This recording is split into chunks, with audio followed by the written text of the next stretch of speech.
Please join us every week for a new episode of Understanding the Human Condition with Dr. James Flowers. Dr. Flowers and his most admired mentors, respected colleagues, and VIP guests will share valuable insight into underlying health causes, conditions, and issues. These in-depth yet approachable episodes are a great resource for both private individuals and industry professionals. Our esteemed host, Dr. James Flowers, is one of the most recognized and respected names in the field of chronic pain, mental health, and substance use disorders, both nationally and internationally. Dr. Flowers is the founder of J. Flowers Health Institute, located in Houston, Texas. For more information about J. Flowers Health Institute and its concierge services, go to jflowershealth.com or dial 713-783-6655. And be sure to mention this podcast. Welcome to Understanding the Human Condition with our host, Dr. James Flowers. I am so excited, Robin, about We have today. a really special guest. Yeah, one of my favorite people in the world and someone I love dearly, and certainly someone that's very close to me and one of my best friends and mentors. And she's funny. She's just really funny. You can't beat her humor. Who is it? Who is it? Candy Finnigan. Candy Finnigan. Hey, Candy. Hi, you guys. Hi. I'm so grateful that you agreed to do this, and thank you for being here. I know that you are super busy, and you've got 100 people calling. Bridget, we're on air. Shut that door. Unless you need her. It's cute. I know that you have like 100 people a day calling you for interventions, so thanks for doing this. How are you? Well, the old Zoom interventions are a little strange. Yeah. I'm okay. I'm fighting the elements. I mean, my God, the weather out here right now is just bizarre, and a lot of fires and 121 degrees, and I mean, crazy. But I'm tired of being in my house, and I'm tired of wearing a mask, but I'm not going to give any of it up quite yet. That's right. I know. This has been a scary time for all of us. I've been to Candy's. I've had the pleasure of being in Candy's home many times. I wish that she could pick up the computer. It's the best gingerbread house I've ever been. It just makes me, I walk in Candy's house and go, I'm home. It's so warm and comforting and loving. And her husband of 50 years, Mike Finnigan, lives with her. And just for today, though. Exactly, yeah.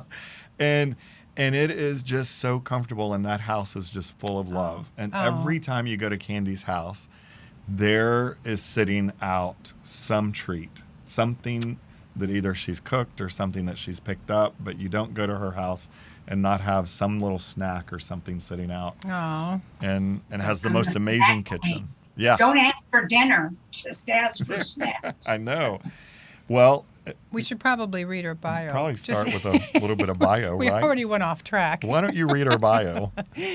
Candy Finnigan is a professional interventionist, a certified master addiction counselor, a featured interventionist on A&E's groundbreaking reality series Intervention, and she's a nationally recognized author, When Enough is Enough, a comprehensive guide to successful intervention, which is a guide used by so many to conduct successful family interventions.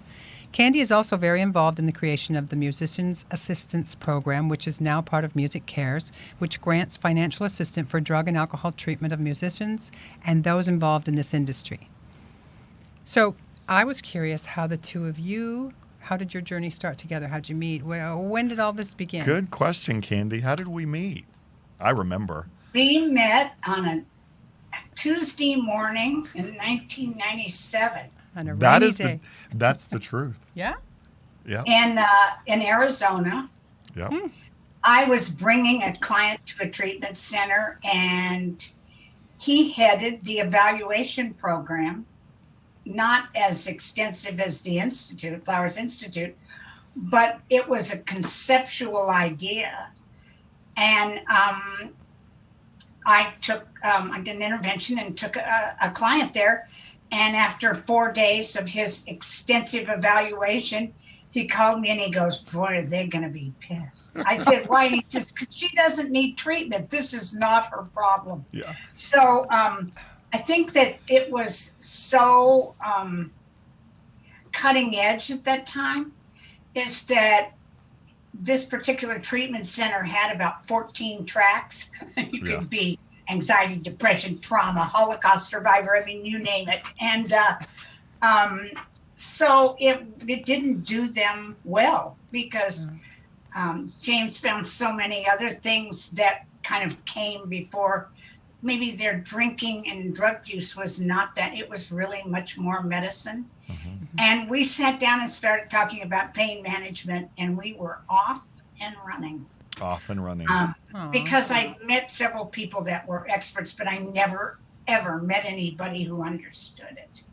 You know, we have a lot of experts in our field. Right. And, but none of them really get to the core issue of the psychological, the rebound pain. I'd never heard of any of those things until that Tuesday morning. Thank you. And we lost track, and then we gained track, and we lose track. And he, I guess maybe we really reacquainted each other maybe 5 or 6 years ago, and it's been on, you know. I have to call him all the time, check on him, and make sure that I'm doing something correct, because I don't have a lot of people that have the same ethics that I do. And I have to call somebody who believes in this, I guess, in this industry as much as I do, and is long term. And I call him with gossip, and I call him with hearsay, and I call him with, because I just, it's in the last couple of years, it's been really difficult for me because treatment isn't what it used to be. Yeah. And when I got involved, and 31 years ago, so I'm always sad, and I always call him up and go, "Is this really happening?" And he goes, "Yep, it's happening." So it's a whole different. It's a big money. When I got into this business, it was really to help people that were dying. There was, I mean, I guess there was a tiny bit of competition, but you know, you could call a clinician and go, you know, "Can you do this? Can you do that? Will you do this?" And there's none of that anymore. You're promised the world, and you maybe get a block if you're lucky. Yeah, the collegiate part of it is just not there. It's missing these days. And I just have to trust people who believe the same way I do. And of course, Dr. Flowers has Cypress Lakes Lodge, and he has Kema, which are both stellar. And I know when he's been involved in other treatment centers that they were stellar. Thank you so much. That means a lot to me. Why don't you walk us through, I want your idea. You and I talked over the weekend a little bit, and we talked about what does it mean, the human condition? What's your idea of what the human condition is, Candy? Well, there's a lot of different levels of human condition. I think we are conditioned starting to grow up, and we're conditioned by our families, and until we grow older and wiser, we follow those traditions as our conditioning. And I am not the woman I was raised. I was raised in Kansas to an oil family, and I loved my upbringing. I'm tickled to death I got to be from the Midwest, and but I don't have the same standards that my parents did, because first of all, it's 2020, not 1958. That's so right. I honor the way I was raised, with honesty and truth. And of course, as Dr. Flowers can tell you, I don't mess around and try to be nice. I just go right to the truth. And sometimes, you know, the truth will set you free, but first of all, it'll piss you off. That's right. My analogy. But I don't have time to make nice all the time. And it's funny because on the show, everybody goes, "You are so tough." And I think, please. If I only get one shot at somebody, I got to be honest with them, you know? That's right. Yeah. So I think that we're conditioned in many forms. I watch families be conditioned to living with addicts. Yep. And I watch, you know, wives being conditioned to do as, you know, I'm told, not as I think. It's so I think all of us have different human conditions. My main human condition at this point is, you know, people tell you they'll do something and they don't. And I guess word, respect, and the truth is an intellectual ability to think out of a box. Yeah. I think we're conditioned. If this is what's told to us, that's the way it is. James and I aren't like that. We're going to search around and pick up the rock and make sure. And then if it is as told to us, then we will follow that. But I think that we have other things. We've been conditioned over the years to care about the patient, where people really care about the money. Yeah. It's called authenticity, I think. Yeah. Being To authentic. be authentic. Boy, that's an odd word in this day and age. Isn't it? Yeah, a little bit. Talk about out of the box, being authentic. I was curious about you in one of the interviews that you did. You were talking about, you called it bradism, since you were touching on the family situation. Oh boy, Yeah. I love that subject because where the child that's acting up gets all the attention, and then the good ones, are overlooked. That's right. Can we touch on that? And it's odd because the kid that's left behind, Mm-hmm. the straight A student, the one that gets into Brown, the one that's never been in any trouble, they have more trauma than the addict. Yeah. Mm-hmm. Yeah. Yeah. And also, Because the only way you get attention, if you have bradism, is that it's a never ending. It doesn't necessarily, the addiction part of it is such a small part of it, but that's how you get the parents' attention. Yeah. We had a really interesting case that, oh my God, this father's story of this girl was so tragic. I thought she was going to die any minute. And I went over there to do this intervention, and I took one look at her and went, well, she's high as a kite. What's the matter with you people? I mean, she did have an actual symptomatic disease, but she worked it like crazy. And so they didn't want to send her out of state because they, had to change her diapers. Right. Literally. That's right. And I went over to her house when she got on the plane to come to Dr. Flowers, and I found 14 or 15 bags of cocaine. Yeah. That's why that she had a lot of these symptoms, and she stayed up all night. She did not have insomnia. So I called James right away, and I have to tell you, they said she'll never be independent. We give her $5,000 a month. They bought her this kid had the life of Riley.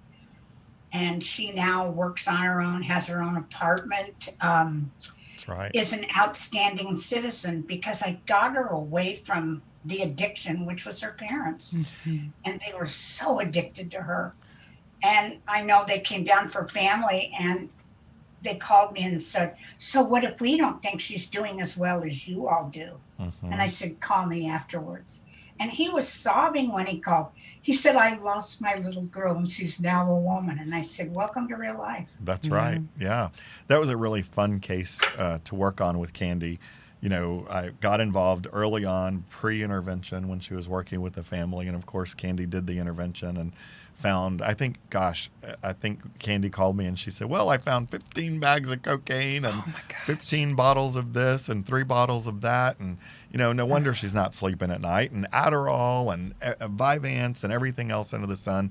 And she was so enmeshed with her mother and father, and her mom and dad flew with her. I remember I picked them all up at the airport myself, and they flew in, and Candy was like, look, the parents, they're helicopter parents, are going to come in, they're going to try to stay involved. I'll keep them as far away as I can. And I remember, she was absolutely helpless, and she knew how to do nothing in her life at all. About 85. Well, except for store drugs. That's right. Behind the 7-Eleven. Yeah. Lived in Beverly Hills, but bought drugs at 7-Eleven. And about 85 days into treatment, she was doing fantastic.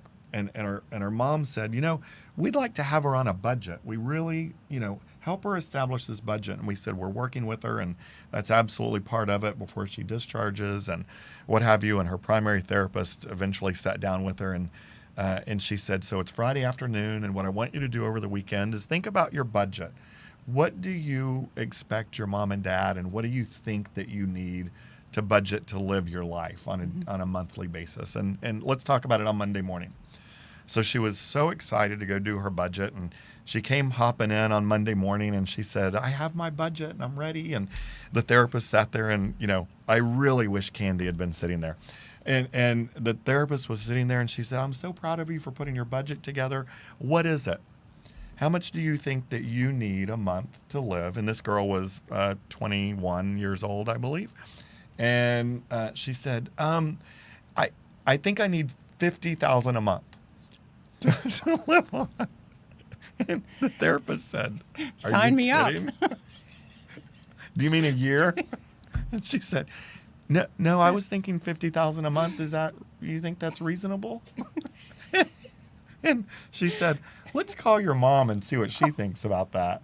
And they reduced it to, when she left, eventually she got a job. They negotiated. She had a job. She's working. She's doing fantastic. Her parents are giving her $2,500 a month now, and $2,000. I'm sure by now it's down. It's probably zero because they bought her a house and 5 cars, and so But you talk about human conditioning. Yeah. Now that child had been conditioned to be sick. Yeah. And here's what happened. She went through 3 big, huge hospitals here that are teaching hospitals, universities. They couldn't find anything wrong with her. Right. Nothing. Technically. No. And so they kind of just dreamed up this irritable bowel syndrome. It was, this is the second person that I've had this, happen to, that they kept this child sick. Mm-hmm. And it's the exact same diagnosis, but different hospitals. And so I guess it's just the easier, softer way to diagnose that. And I mean, her dad said she can't get from she can't fly because of this irritable bowel. And so is it, none of it was true. Is it some sort of form of like Munchausen? Munchausen? Yeah. Absolutely. We talked about that, but they thought they were being really good parents. She kind of made up the thing that she was the sickly child. Mm-hmm. They didn't make her sick. That's right. She just realized that, when something was wrong with her physically, she got more attention. Mm-hmm. They didn't want anything wrong with her mentally. No. They wanted the perfect daughter. And when I told them about the drugs, they said, well, she's so exhausted all the time and tired, and maybe this just gave her a little boost. And I said, no, you don't get a boost with cocaine. Mm-mm. Was she an only child? We never really talked about her dependence, because she did anything she could to get attention. She sure did. No, I don't believe was she an only child? I don't remember that. She had a lovely brother who was older. That's and right. Their parents bought them beautiful condos, and they were on time. I mean, he was on the 3rd floor and she was on the 2nd, but he spent his whole existence trying to take care of her too, and reporting back. And it was exhausting. She had a sober companion with her for, I don't know, what was it, 3 or 4 weeks before we did the intervention? That's right. And they were getting paid really well, and they never. And I said, "Did you go through all her drawers?" And she said, "We don't go through people's drawers." And I said, "I'll be right over." I'll be right there. I go through the top drawer. I go through all the drawers. So you know where to look. That's right. I mean, it's just like, and I thought, this is highway robbery. Yeah, absolutely. But she had certainly been conditioned. Yes, to she has. Accelerate this and not get well, because what was she going to do when she got well? If she had not been with Dr. Flowers and away from these parents, she would be exactly where she was 5 years ago. That's right. And that's got to be quite the tightrope to get them away from their child. I mean, how do you tiptoe around that? How do you? Well, you don't tiptoe around it. You absolutely. No, you just say, yeah. Yeah, if I'm going to work with They've your daughter. got to. I'm a big believer of, at least with emotional and mental illness and with dependence, no matter what it is, any type of an addiction, you can't be where you are that. I'm a big believer you've got to get out of town. Well, oh no, we don't want him to go away. And I said, I don't care what you want. Yeah. You've been doing this long enough and haven't been successful. it's time to grow up. Mm-hmm. It's either that or you've just heard your eulogy. That's the end talk that I give at an intervention. Grow up, or you're going to have to love them to death. And I mean, it's like this one woman that I did, talk about human conditioning. And she said, "You're not taking him away. If he's going to die, he's going to die in his own bedroom in my house." Yeah, absolutely. And I said, "Well, it won't take long." Mm-mm. And I got him to treatment, and she went and picked him up. Yeah, absolutely. Because it was hot, and it was Palm Springs. Mm-hmm. Yeah, and he had to share a room, right? Yeah. Oh yeah. Oh yeah. Oh yeah. Exactly. 2 other people. Yeah. You know, I had the pleasure of going to Candy's childhood home last year in Kansas, and it was an amazing trip. And Candy invited me to speak with her at a federal Criminal judge. defense attorneys and judges in the Midwest. It was amazing, and going back and driving through the city and seeing where Candy grew up. And what was that experience like? I mean, Candy grew up, as she said, in an oil family and grew up with the Cessna family and all of this. And what was that like for you? Yeah. Boeing, Beach, Cessna, and Lear. That's right. Exactly. Air capital of the world. Well, I've always gone back. I don't go back as often since my parents have died, but as you well know, you met Toad. I mean, I'm still really close friends with people that I grew up with, and my mother didn't understand alcoholism at all. She said she never knew one, but her brother died of cirrhosis. Mm-hmm. So yeah. So I promised her that I would not ever speak at a 12-step convention, or I did launch my book there in a darling little bookstore. I went back home because no one was as shocked as my hometown that I wrote a book. I could barely get to school. I went to a girls' Catholic convent school, by the way. I heard some stories about that also. I'll have to tell one day. Yeah. But I was very close with Mother Superior. So it's that type of situation is that I think James was comfortable there because you sit down at a table of friends, and they aren't strangers. Yeah. And amazing people showed up from different parts of Kansas to I guess watch me perform. I don't know. Absolutely, they did. We walked into this huge ballroom, by the way, where Candy had her wedding reception. Yes, and my godfather owned this hotel. 50 years earlier. And it was this amazing, beautiful ballroom full of judges and attorneys. And, we all know that Candy's on television all the time, but, she walks into this ballroom and everybody turns around and these judges just ran up to her. I don't remember your nickname, but I think there was 3 or 4 nicknames. But you'd have thought the Queen of England walked into the ballroom, and it was just an amazing, fun experience of watching that. And then you met your husband your freshman year of college what's that plate behind you back there? Oh, that's my Jayhawk. Please.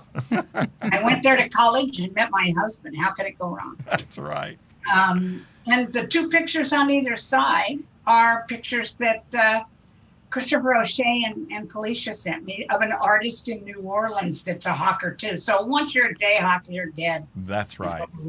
Yeah. But it's like my hometown doesn't know Candy alcoholic, or because I was always on my best behavior when I went home. And my parents had no idea. I called them from treatment and they went, "Oh, honey, that's not you, it's your husband." And because I'd been blaming him for years. So I really honored and respected my mother's wishes. And so when I got asked to speak at this, I just thought, I would love to come and share my story. I didn't go into great detail like I usually do because my family was very prominent. And so I wasn't going to start, telling them how ignorant they were about alcoholism and addiction. But, Kansas is backwards. It's right square in the middle of the United States, and there's one treatment center. Yeah. I guess they're opening another one in December. And everybody goes there, not once, not twice, but 4 or 5 times. And it's not very good treatment. And They don't do any follow-up with 12-step or anything. They just send you home and pat you on the fanny. And so I didn't want to go and bash this. I always said if I had a lot of money, I'd buy a farm and put all these people to work, you know. Right. Yeah. And these little addicts come and grow food and act like a human. So I loved going home. I love going home still. But it's a very different place than where I am at now. Yeah. Yeah. You know, and you went to college and you met your husband, and your husband became a famous musician, and you didn't really travel around the world with him. You stayed at home raising your children. Well, I didn't have kids for 8 years, but you know what? Here's my analogy. If he would have been a brain surgeon, I wouldn't have gone to work with him. There you go. Mm-hmm. Right. I don't want to sit in a concert hall and hear the same thing over and over and over again. I love music, but I married a man that was going to be an attorney and play for the Celtics. So somewhere it went wrong. You know? Exactly. I thought he'd outgrow it. So I just really didn't enjoy the lifestyle, you know, and so I moved from Wichita, Kansas to Marin County above San Francisco in February of 70. Oh, I didn't know my astrological sign. I'd been married 6 weeks. People were twirling and making, you know, dresses out of their bedspreads. I thought it was the most bizarre place I've ever been. Of course. The county smelled like patchouli. Patchouli is a real trigger for me. And all I'd done is smoke really bad weed that had no THC in it. That was actually rope. Oh, no. So I had a lot of things to learn, but I was never comfortable there. So it was like torture for me. When we got married, I had no idea we were moving, by the way. Yeah. I doubt I'd have married him, I always say. But, you know, being married to somebody who loves their work and is good and highly respected is a real joy. And I have to tell you, I have such a wonderful relationship with my kids because he was gone from April to October every year on tour. Yeah. And so I was lucky enough to be a stay-at-home mom. And so, you know, it all worked out as it was supposed to. But no, my husband played with Crosby, Stills and Nash for almost 30 years. And when they were courting him to come and play, we went to the Forum, which is a huge place here. And everybody in the place knew this song that they were singing. I've never heard it. Was like, teach the children. I said, is there like a bouncing ball or something that's going up that everybody knows the words? So you weren't a Sharon Osbourne. Oh, no. No, I worked for them for 5 minutes. Thank you very much.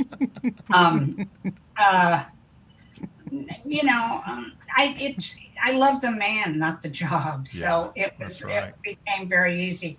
But I have wonderful friends in this business. And because Mike was actively involved in recovery after I got sober, he got sober. And as the old story goes, if he can get sober, anybody can. So that's right. So and he started mapping music care. So, you know, I got involved in helping other people, and that's what kept me sober. Yeah, giving back. Absolutely. What was it in your passion of recovery that brought you to being an interventionist and to the success that you have? And I know you don't look at being an interventionist as success, but clearly your life, you've had your own successes in television and books and intervention, and people all over the country in the recovery field look up to you. You and either that or the loaded ones. Right, that's true. How many times have you heard somebody go, I watched you, I was so loaded? Well, I was just going to say, Candy and I have been in many airports all over the United States together, and you can't walk through an airport without somebody running up and grabbing her or screaming at her. Yeah, and saying, we were in Ohio together. We were in Ohio, and we ate at a hot dog stand, a hot dog cafe. And the waitress that was waiting serving us came over, and this waitress had huge tears in her eye. Not kidding. And I was like, honey, what's wrong? And she looked at Candy and she said, you saved my life. Oh. And Candy said, excuse me? I don't remember that. You say, she still texts me. Yeah, Oh, absolutely. wow. And she looked at Candy and she said, I cannot believe you're sitting in this restaurant. And you saved my life. I saw you on TV and I saw you doing an intervention and it was on me. And I got up off my sofa and went to treatment that day. Wow. And that's why I can stand here now. What brought you to that passion? It found me. Yeah. I didn't find it. I didn't grow up thinking, I'll be an alcoholic. I'll go to work in that thing.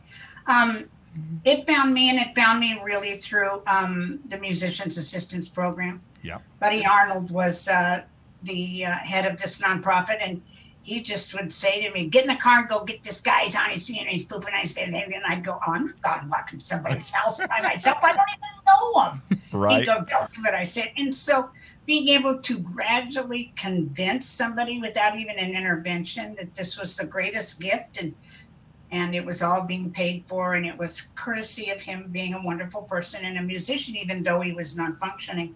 That kind of started it. And then I met a bunch of really great addiction doctors in the old days, in the early 90s. And one of them was Dr. Bruce Highshover, who I'm friends with today. Yeah. And he said, if we pay for you to go down and get intervention training, it was the psychiatrist for the Dodgers, the trainer for the Lakers, and something for the Angels. And they had to go get this intervention training, and I didn't know anything about it. And they played golf all afternoon, and I sat and did the training. Of course. And it was with Vern Johnson, who was the creator of this process. That's right. And it was last. There's the Johnson Institute in Minnesota, but this was the last personal one that he did. Yeah. And it was at Scripps, and I sat there mesmerized. I just thought, how do you get a whole family to, this is such a secretive, horrible terminal disease. How do you walk into somebody's house and say, tell me everything horrible they've ever done that you love?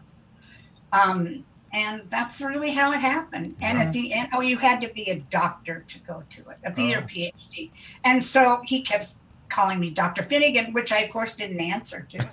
And that's me. And at the end of it, he took a look at me and he said, I know you're not a doctor. And he said, you asked too many questions. No, that's right. And he said, you have a gift. And all I can ever say to you, if you walk in to help a family, don't walk in there alone. You have somebody a lot more powerful than you to guide you through this process, so they trust you. That was the beginning of it. And there were only 5 or 6 women interventionists back then. Yeah. So of course they said, this is a man's job. And I said, So that's how it started. There you are. And and she's an amazing interventionist, has probably done many, many thousands, and she didn't have to do it, right? She was married to Mike Finnigan and a wonderful mother and wife, and could stay home, and she did this out of a passion. And I didn't do it as a job. I did it as my life work. That's how we became so close, is that it's wonderful to be able to say to people, I'll do anything I can to help you. Yeah. I'll go hell and back with you, but I'm not going to hell with you. That's right. And I'm not going to let these people go with you either. That's right. So it's very different than it used to be. Yeah, it sure is. God, we could keep going for hours. Yes, forever. I know, because I can't wait to come out and see you. On a closing note, give the audience your best advice on, you have 2 amazing children, Bridget, and Kelly is an amazing musician and following his father's footsteps, which is so cool. How do you attribute what advice would you give to people out in the world raising the 2 children that you've raised and being married to Mike for 50 plus years? The family comes first. It's like my kids were always aware. They weren't aware that when we were drunks, because my son was 3, my daughter was 6.5, but it was norm to them. And then when I got sober, they were so upset because I was going to meetings and I wouldn't sit on the floor and color with them for 4 or 5 days. So it's that type of situation where I was honest with my children about what they needed to know, not what they wanted to know. I had a 12-step meeting for women and children in my house for 11, so my kids could be around it. There were 12 kids that came pretty actively for about 5.5 years. And out of those, 8 of them are now in recovery themselves. I just wanted to plant the seed. Trust, respect, and family. I mean, it's like no matter what, my kids came first. Yeah. There have been situations now where I'd had to go, wait a minute, I've got to go do this and then I'll be right back. But I'm not friends with my kids. I'm their mother. Yeah. And it's the highest level of an honor that I could have. My daughter, when she goes, are you my best friend? And I go, no, I'm not. I'm not going to go in. You have to have friends because, when you spend a lot of individual time with them, drunk or not, Yeah. I never let anybody babysit, not because I didn't trust him, because I didn't want to get caught. So, and my kids are very aware. As you well know, my daughter's a detox nurse, and neither one of my kids at this point in their lives are addicted to anything other than work and helping people and bringing joy with music. So that's right. It is one of my greatest accomplishments. Yeah. But they are the people they are because I let them fly. I let them soar. When they were 18, I said, get the hell out of Los Angeles. I mean, being raised in a rock and roll world is not reality. No. Right. And my son went to Vermont Academy to private boarding school because I wasn't going to have him end up getting into trouble because that's what these little kind of rich kids did. They're the worst. And you went to Beverly Hills High School, and you didn't want him to walk through your footsteps, right? Well, I went there as a drug and alcohol counselor, so I got very aware. I had a sober lunch program there for 8 years, and very aware of what they were doing behind their parents' back. And I wasn't going to have it.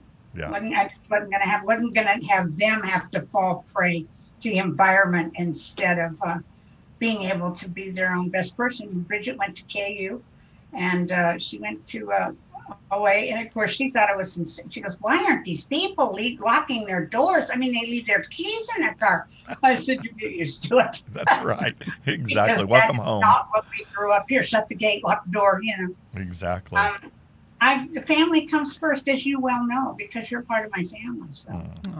Candy, I love you so much. We have to unfortunately go, but you are amazing. I wish I could give you a big I'm so proud of everything you've accomplished, and we are full circle. We started doing an evaluation program, and now we have the Flowers Institute, the J. Flowers Institute, and it's getting bigger and better. And I hope in the next couple of years we'll be able to have a treatment or a wellness center where we can treat all these wonderful people that we'll build. I see that happening. Something that's long and lasting, so that we can treat the whole person. Absolutely.